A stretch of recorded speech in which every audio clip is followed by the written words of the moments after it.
Hi friends, welcome to my channel. இது போன்ற சுவாரஸ்யமான கதைகளை தெரிந்து கொள்ள மறக்காம நம்ம சேனலை சப்ஸ்கிரைப் பண்ணி பாருங்க. பக்கத்துல இருக்கும் பெல் ஐகானையும் கிளிக் பண்ணிக்கோங்க. என்னோட பேர் தான் கார்த்திக். எனக்கு திருமணமான 2 மாதங்களிலேயே நான் வெளிநாட்டிற்கு சென்று விட்டேன். நான் எப்பொழுது வீட்டிற்கு ஃபோன் செய்தாலும் என் அம்மா என் மனைவியை பற்றி குறைகளை சொல்லத் தொடங்கிவிட்டார். திடீரென்று என் மனைவிக்கு என்ன ஆனது? ஏன் என் அம்மா அவளைப் பற்றி புகார் செய்கிறார் என்று எனக்கு ஆச்சரியமாக இருந்தது.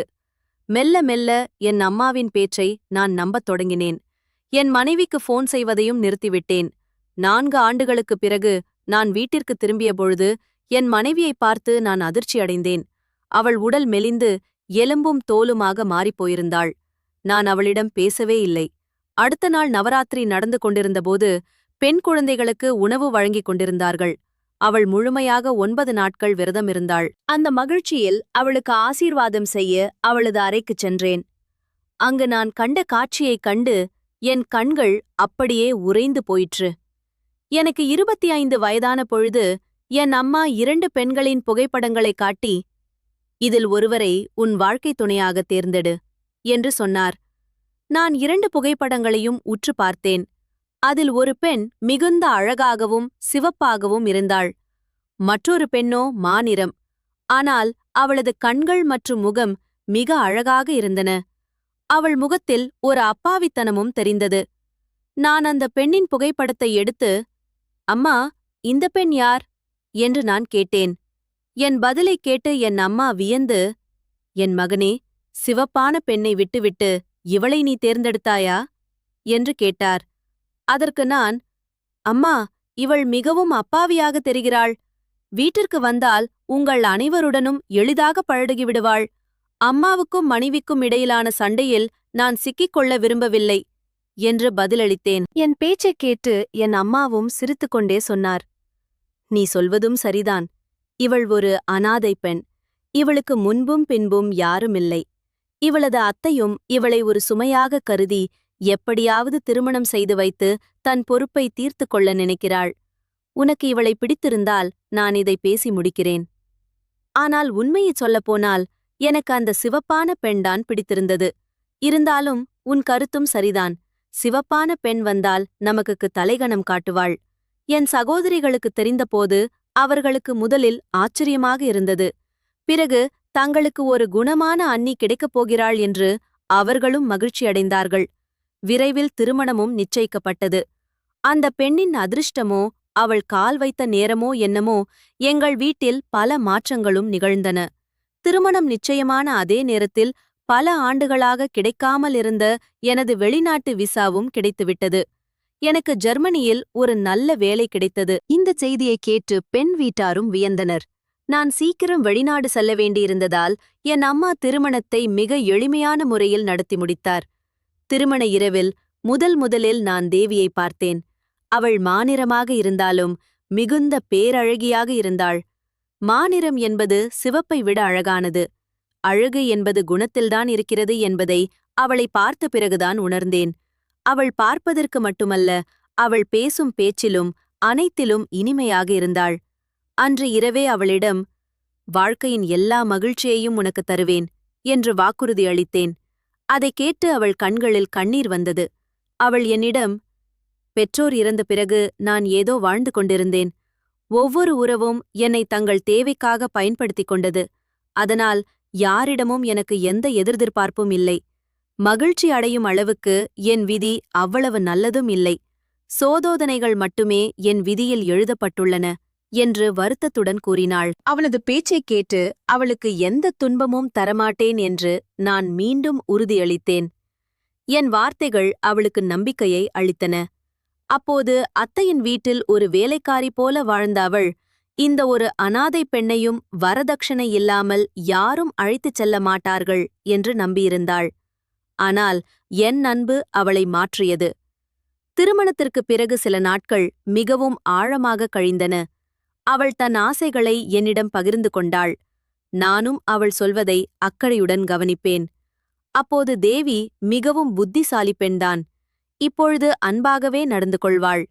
மெல்ல 1 மாதமும் ஓடிவிட்டது.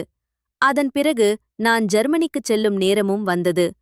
அந்த நாளுக்காக நான் ஆவலாக காத்திருந்தாலும் இப்பொழுது தேவியை பிரிந்து செல்ல எனக்கு மனமில்லை.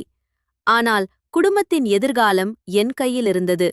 ஒரு தங்கைக்கு திருமணம் செய்ய வேண்டும், ஒரு தம்பியை சீராக்க வேண்டும், ஒரு வீடு கட்ட வேண்டும் என்று பல கனவுகள். என் சிறுவயதிலிருந்து நான் கஷ்டப்பட்டது போல என் குழந்தைகள் எல்லாம் கஷ்டப்படக்கூடாது என்றுதான் நினைத்தேன். ஜெர்மனியில் சம்பாதித்து ஊரில் ஒரு தொழிலை தொடங்கிவிட்டு 4-5 ஆண்டுகளில் நிரந்தரமாக திரும்பிவிடுவேன் என்று நான் தேவியிடம் சத்தியம் செய்தேன். அந்த நம்பிக்கையோடு கலங்கிய கண்களுடன் அவள் என்னை விமான நிலையத்தில் வழியனுப்பி வைத்தாள். நான் ஜெர்மனி வந்து 1 வாரம் ஆகிவிட்டது. இடையில் ஃபோன் செய்து நான் வந்து சேர்ந்த தகவலை மட்டும் சொன்னேன். 1 வாரம் கழித்து வேலையிலும் வீட்டிலும் செட்டிலான பிறகு தேவியிடம் பேச வேண்டும் என்று ஆசையாக வீட்டிற்கு ஃபோன் செய்தேன். நான் தேவியிடம் மணிக்கணக்கில் பேச வேண்டும். அவளை பிரிய முடியாமல் நான் எவ்வளவு தவிக்கிறேன் என்று சொல்ல வேண்டும். என் காதலை நான் வெளிப்படுத்த வேண்டும் என்று நினைத்தேன். ஆனால் ஃபோனில் என் அம்மாவின் அழுகுரல் என்னை பதற வைத்தது. நலம் விசாரித்த சில நிமிடங்களிலேயே என் அம்மா தேவியை பற்றி சொன்ன விஷயங்கள் என்னை தூக்கி வாரி போட்டன. அம்மா சொன்னார், "நீ போனதுமே உன் மனைவிக்கு இறக்கை முளைத்துவிட்டது போல. அவள் எவ்வளவு வேலைகள் செய்தாலும் அவள் எங்களை வாய்க்கு வந்தபடி பேசுகிறாள். உன் சகோதரிகளையும் வேலை வாங்குகிறாள். நாங்கள் அவள் கணவனின் சம்பாத்தியத்தில்தான் வாழ்கிறோம் என்று குத்திக் காட்டுகிறாள். நீ எங்கள் மீது பரிதாபப்பட இன்றே தேவிக்கு ஒரு பேங்க் அக்கவுண்ட்டும் ஆரம்பித்து அவளுக்கே பணம் அனுப்பு. உன் சகோதரிகளுக்கும் பணம் தேவைப்பட்டால் அவளிடம் கையேந்தி வாங்கட்டும். இந்த வீட்டையும் அவளிடமே ஒப்படைத்து விடுகிறேன். நான் ஒரு கிழவியோடு ஓரமாக கிடக்கிறேன்.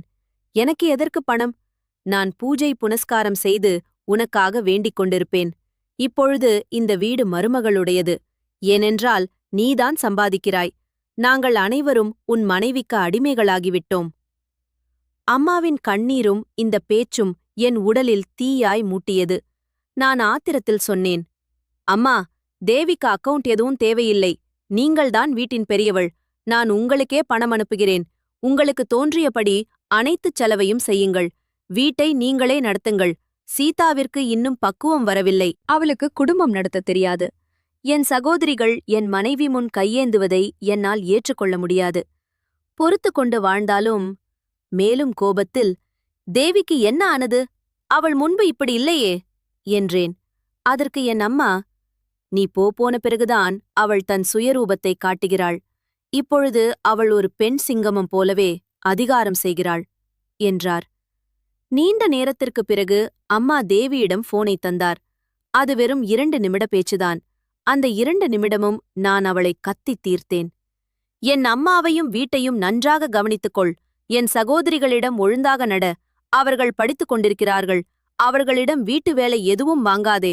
எல்லா வேலையும் நீ செய்" என்று கட்டளையிட்டேன். என் அன்பான வார்த்தைகளுக்காக காத்திருந்த தேவி இதைக் கேட்டு அதிர்ச்சியில் உறைந்து போனாள். என் அம்மா என் மனதில் இத்தனை நஞ்சை கலந்திருப்பாள் என்று அவளுக்கு தெரியாது. என் கோபமான வார்த்தைகள் அவளது இதயத்தை உடைத்தன. அவள் மௌனமாகிவிட்டாள். மீண்டும் ஒரு முறை அவள் தவறான நம்பிக்கையை வளர்த்து கொண்டதை உணர்ந்து ஒரு துளி புகாரும் செய்யாமல் அந்த அவமானத்தை விழுங்கிக் கொண்டாள். அதன் பிறகு இது வழக்கமானது. நான் ஃபோன் செய்யும்போதெல்லாம் என் அம்மா அவளிடம் ஃபோனை தருவதற்கு முன்பே அவள் மீது அவ்வளவு விஷயத்தை என் மனதில் ஏற்றிவிடுவார். என்னால் அவளிடம் ஒருமுறை கூட அன்பாக பேச முடியவில்லை.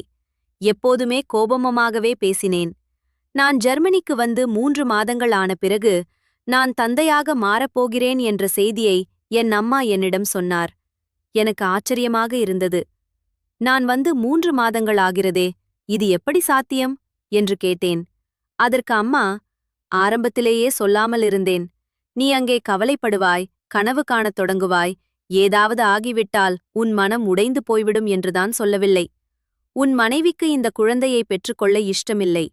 குழந்தையை கலைத்துப் போக வேண்டும் என்பதற்காக அவள் கண்டபடி நடந்து கொள்கிறாள். அதனால்தான் பயந்து போய் இவ்வளவு நாள் மறைத்தேன்" என்றார். இந்த செய்தியை கேட்டு நான் மகிழ்ச்சி அடைந்தாலும் தேவிக்கு இந்த குழந்தையில் விருப்பமில்லை என்பதைக் கேட்டு அதிர்ச்சி அடைந்தேன். நான் அவளிடம் பேசினேன். அவள் "ஆம், இல்லை" என்று சுருக்கமாகவே பதிலளித்தாள். இதை பார்த்தபோது என் அம்மாவின் வார்த்தைகளின் உண்மை என்று நான் நம்பினேன். அம்மா மீண்டும் போனை வாங்கி, "உன் மனைவி தன் உடல்நிலையை சுத்தமாக கவனிப்பதே இல்லை. நான் தரும் பணத்தில் வெளியே கண்டதையும் வாங்கிச் சாப்பிடுகிறாள். குழந்தைக்கு ஆகாத உணவுகளைச் சாப்பிடுவதே. எவ்வளவு சொல்லியும் அவள் கேட்பதே இல்லை என்று மீண்டும் புகாரளித்தார். நான் தேவியை கடுமையாக எச்சரித்தேன். என் குழந்தைக்கு ஏதாவது ஆனால் நான் பொறுத்து கொள்ள மாட்டேன். அம்மா எதை தருகிறாரோ அதை மட்டும் நீ சாப்பிடு. வெளியே எதுவும் வாங்கிச் சாப்பிடாதே, எடாதே என்றேன். போனை வைத்தாள். அவளால் தன் நியாயத்தைச் சொல்ல முடியவில்லை. எத்தனையோ கண்ணீரை அவள் தனக்குள்ளேயே விழுங்கிக் கொண்டாள். அப்படியே நாட்கள் நகர 9 மாதங்கள் கழித்து நானும் ஒரு ஆண் குழந்தைக்கு தந்தையான செய்தி எனக்கு கிடைத்தது. நான் ஜெர்மனி வந்து 9 மாதங்கள் ஆகிவிட்டன. திருமணம் முடிந்து 1 வருடமாகியிருந்தது. என் மகனை பார்க்க என் இதயம் துடித்தது.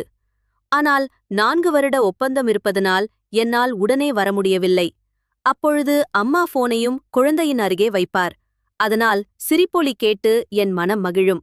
ஆனால் என் குழந்தையிடம் நான் பேசுவது குறைந்து கொண்டே போனது. என் அம்மாவின் பேச்சால் அவள் மீது இருந்த காதல் கசப்பாக மாறியிருந்தது. 4 ஆண்டுகளில் நான் சம்பாதித்த லட்சக்கணக்கான ரூபாயை என் அம்மாவுக்கே அனுப்பினேன். ஊருக்கு திரும்பியதும் அந்த பணத்தில் தொழில் தொடங்கலாம் என்று அம்மாவிடம் சொன்னபோது, எல்லா பணமும் உன் மனைவி மற்றும் குழந்தையின் செலவிலேயே தீர்ந்துவிட்டது என்று அதிர்ச்சியான செய்தியை சொன்னார். நீ விடுமுறைக்கு மட்டும் வா, இப்பொழுதே வேலையை விட்டுவிட்டு வராதே என்றார். அப்போது தேவியிடம் கொடுத்த 4 வருட வாக்கை நிறைவேற்ற நான் ஊருக்கு கிளம்பினேன். வீட்டிற்கு வந்ததும் என் 3 வயது மகனை பார்த்தேன். ஓடிச் சென்று அவனை தூக்கி முமுத்தமிட்டேன். அவன் முதன்முறையாக தன் தந்தையின் அன்பை உணர்ந்து அழத் தொடங்கினான். தூரத்தில் தேவி கண்கலங்கியபடியே எங்களை பார்த்து கொண்டிருந்தாள். 4 ஆண்டுகளுக்குப் பிறகு என் மனைவியை பார்த்த என் மனம் துடித்தது. அவளிடம் பேச நினைத்தேன். அவள் என் கால்களைத் தொட்டு வணங்கினாள். ஆனால் அவளது கோலத்தை பார்த்து நான் அதிர்ச்சியடைந்தேன். அவள் உடல் இளைத்துப் போய் முள் போல முகம் வாடிக் கருமையாக மாறியிருந்தது. அவளது உடைந்த உடைகள் கிழிந்து ஆங்காங்கே தையல் போடப்பட்டிருந்தது. ஒவ்வொரு மாதமும் லட்சக்கணக்கில் செலவு செய்தவள் ஏன் பிச்சைக்காரி போல இருக்கிறாள் என்று நான் குழம்பி நின்றேன். நான் அவளிடம் ஏதோ கேட்க முயன்றபோது என் அம்மா என் கையைப் பிடித்து இழுத்துச் சென்று, உன்னிடம் நிறைய பேச வேண்டும் என்று அவர் என் அறைக்கு அழைத்துச் சென்றார். என் மனைவியுடன் செலவிட நினைத்த நேரத்தை என் அம்மா பறித்து கொண்டார். அன்று என் மூத்த சகோதரிகளும் அவரது கணவர்களும் எங்களுடைய வீட்டிற்கு வந்தார்கள். நாம் 1 மாதம் ஊரில் இருப்பதால் அவர்கள் அங்கே தங்குவதாகச் சொன்னார்கள். ஆனால் தேவிக்கு வேலைப்பளு அதிகமானது. அவள் சமையலறையிலேயே இருக்க வேண்டியிருந்தது. என் சகோதரி கணவர்களுக்கு பிடித்த உணவுகளை சமைப்பதும் ஆடைகளை அடுக்கிக் கொடுப்பதும் என்று வேலை செய்து கொண்டிருந்தாள். என்னிடம் பேசுவதற்கு அவளுக்கு நேரமே இல்லை. இரவு உணவு நேரத்தில் அனைவரும் டைனிங் டேபிளில் அமர்ந்திருந்தோம். ஆனால் அங்கே தேவியை காணவில்லை. அவளுக்கு இன்று ஒரு நாற்காலி கூட அங்கு இல்லை. நான் அவளை அழைத்தபோது என் அம்மா தடுத்தார். அவள் சூடாக ரொட்டி ரெடி பண்ணி கொண்டிருக்கிறாள். இங்கே யாருக்கும் ஆறிப்போன ரொட்டி பிடிக்காது. அதனால் அவளை நீ தொந்தரவு செய்யாதே என்றார். அம்மா சொன்னதைக் கேட்டு நான் அமைதியானேன். மிகுந்த சோகத்துடன் சிறிது மட்டும் சாப்பிட்டேன். சாப்பிட்டு முடித்ததும் என் சகோதரிகள் என்னை சூழ்ந்து கொண்டு நான் கொண்டு வந்த பரிசுகளைக் காட்டச் சொல்லி வற்புறுத்தினார்கள். நான் என் மனைவிக்காக கொண்டு வந்த பரிசுகளையும் அவர்களே சண்டையிட்டு தங்களுக்குள் பிரித்துக் கொண்டார்கள். ஒரே ஒரு வாசனை திரவியம் மட்டும் மிஞ்சியது. அதை நான் பத்திரமாக எடுத்து வைத்தேன்.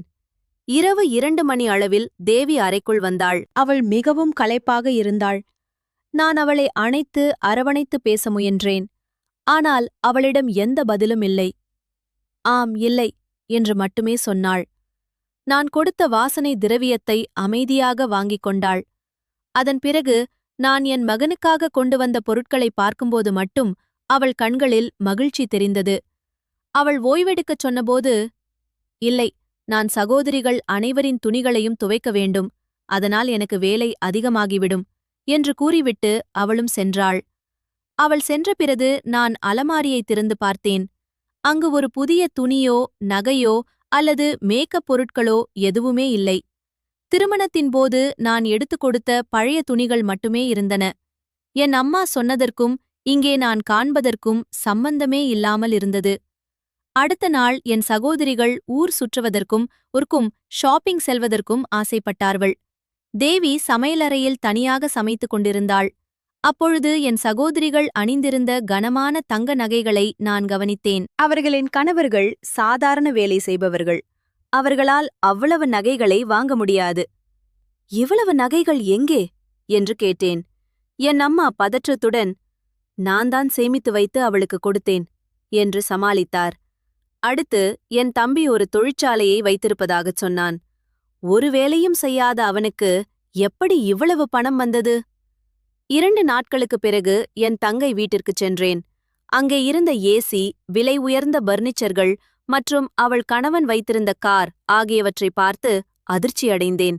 தங்கை பெருமையாகச் சொன்னாள், அம்மா எனக்கு இவ்வளவு சீர் கொடுத்ததனால்தான் புகுந்த வீட்டில் எனக்கு இவ்வளவு மரியாதை. அப்போதுதான் எனக்கு புரிந்தது, இத்தனை ஆண்டுகள் நான் கஷ்டப்பட்டு சம்பாதித்த லட்சக்கணக்கான ரூபாய்கள் இதுதான் என்று.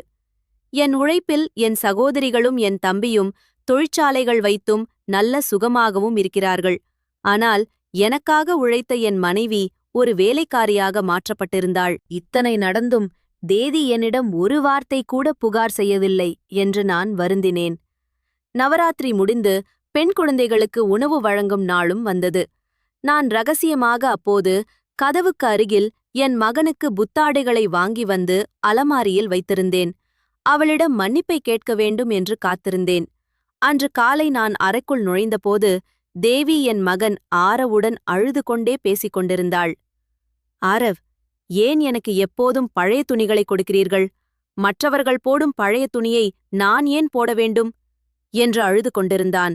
அதற்கு தேவி, மகனே, நம் விதி அப்படித்தான் என்று அவனை சமாதானப்படுத்த முயன்றாள். அப்போது தேவி தன் மகனிடம் பேசிக் கொண்டிருந்ததைக் கேட்டு என் இதயம் சுக்கு நூறாக உடைந்து போனது. நான் அவளிடம், நான் ஆரோவிற்காக கொண்டு வந்த துணிகள் எங்கே என்று கேட்டேன். அதற்கு அவள், பெரிய அக்காவும் சின்ன அக்காவும் அவற்றை பகிர்ந்து கொண்டு தங்கள் பிள்ளைகளின் பழைய துணிகளை ஆரோவிற்கு கொடுத்துவிட்டார்கள் என்று கூறினாள். அவள் சொன்னதைக் கேட்டு